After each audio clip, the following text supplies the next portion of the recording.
So moving on to number 2, which apparently I should have hidden from the I won't look. I'll outline. have my eyes closed. No, it's okay. I'll I'm not going close to the quiz you on tab. this one. I'm just going to read this one out. This is the law of diminishing returns. And I'm not going to lie. I used to equate these last two ones because I really loved economics in college, and I would have majored in it, but I'm really bad at math, and you need like a statistics class, and I couldn't take it. So I should have did that. I should have majored in that because I had to take a statistics class for sociology. I should have listened to my uncle. Yeah, no, I love it. So the next one is the law of diminishing returns. Okay. So the definition is a principle stating that profits or benefits gained from something will represent a proportionately smaller gain as more money or energy is invested in it. I'm going to read that one more time because I'm going to ask you if you understand what this means. It's okay if you could read it because I knew that I was going to do.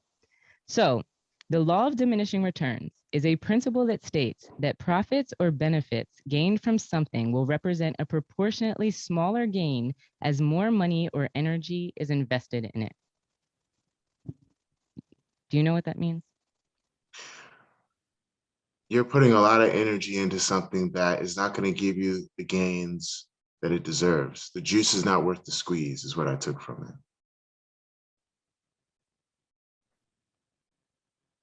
The more you invest in it, the less it's going to be worth it. You know, the less it's going to be worth it. Like the less value you'll get from it. The more you invest, the more you do it, the less value you're going to get into it. So what example do I have? One example that I had was for myself was local competitions. When I was in Rio and I was 24 white belt, I trained 3 to 4 times a day and I competed 3 times a month, like maybe 4 times a month. But now at 33 years old, I compete for reasons. Like it's either ranking, like because it's a gi or a competition, or because I want to travel, because I want to go to Portugal, because I want to go to Tokyo, because I want to go to Spain. So I'm gonna hit up like Masters European Open, you know, or I want to go to your worlds. Like I want to do the prestigious ones. Like there was definitely a point where I stopped competing in local tournaments so that I could compete against higher ranked people or people that were at a higher level.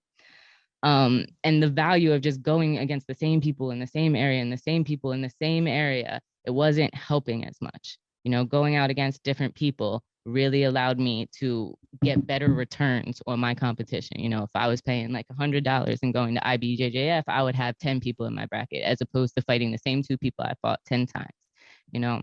So that's one of my examples of diminishing returns. I had one that I was going to ask you if you thought about it. Another one I thought like maybe training outside of competition classes. And I don't know if that's just because I'm so used to competition and TLI, but I've also been yelled at for like going to open mats instead of coming to TLI to train on Saturday. And like I was with DJ too, and I got yelled at. It's like DJ is out of the system and you are supposed to be drilling such and such. You know, he's like, he's at a different level. It's cool if he skips training because he knows this. It was like, you still got to read these chapters. Like you should have been with the team, you know? So like sometimes like I don't like going to gyms where I'm going to have to go and spend 45 minutes drilling like a triangle with a white belt, like because I could have been editing videos and got paid $150, you know?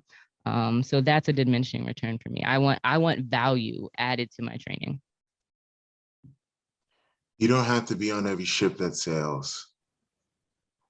What I've learned recently, what has made my life a lot better, is knowing when to go to practice and what practices to go to. I only want to go and train, and I will only go to train when I feel as though it's going to be intellectually stimulating and it's going to teach me something that I could use that is new and can expand my game. Something that is going to make me all around more complete. And although I'm very good at certain things, I don't need to just keep going after them, like keep training. I'm not going to go to practice and hope that we just only do takedowns or guard passing. I want to do some stuff that's going to make me better. If I'm going to an open mat with a bunch of regular people, no offense, I'm not going to waste my fucking time. You know what I mean? Let's use an open mat. Like, what open mat will I go to on the planet that's going to push me? What practice am I going to go to that's going to push me? Do you understand? I mean, I think about this before I go out there, because time is important. Time you can't get back. So if I'm going to leave my house and go train and sweat, potentially bleed, risk injury, it better be worth it, where I feel as though I learned something, I'm getting better, and it's a system that I'm going to add to my game, and it's a progression, not some random fucking open mat. If I'm, and there's this thing in wrestling called a bump card.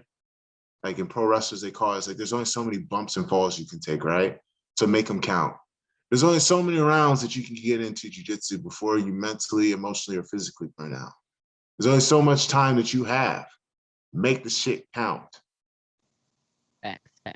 So then my question for you is, like, me, I'm a pretentious blue belt. I've been blue forever, you know? So it's like, I don't have a problem saying that out loud, and I don't have a problem going to a gym and like being in an uncomfortable situation and being like, oh, this ain't for me, I'm gonna have to bow out. But what about for other people, lower belts, that like, how do you think that they should be creating awareness or deal with this situation? A simple way is, if you have a head instructor, you go to their classes, right? You take notes, right? But when I was a blue belt, everybody wanted to go. It's a weird thing. Some people look at jiu-jitsu like it's tennis or some shit, or it's like playing video games, or they just want to go out there just for the hell of it. And they don't look at it from a competitor standpoint. I always looked at it as a competitor martial arts standpoint.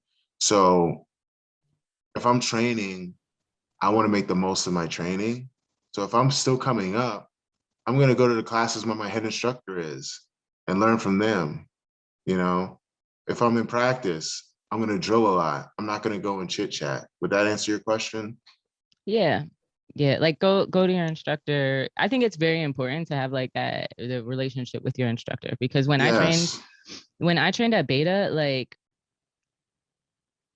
Nakapa, I'm gonna say his name, I don't even give a fuck. Nakapa never taught during the day, really, and like I could only train during the day, so it's like I never ever trained with him. It was only, and his only black belt also only taught at night, so I only ever got to train with purple belts from his school, and purple belts that didn't train with Nakapa, so they didn't even have his style of jiu-jitsu. Exactly. You know?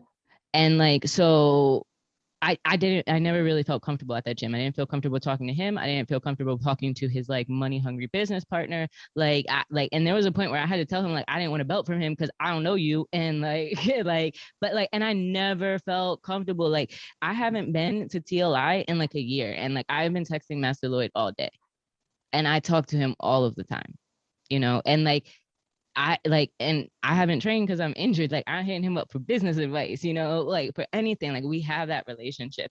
And I think like Tim also said competitors, but a lot of people aren't competitors, and we're still out here, and like, you still deserve that same value.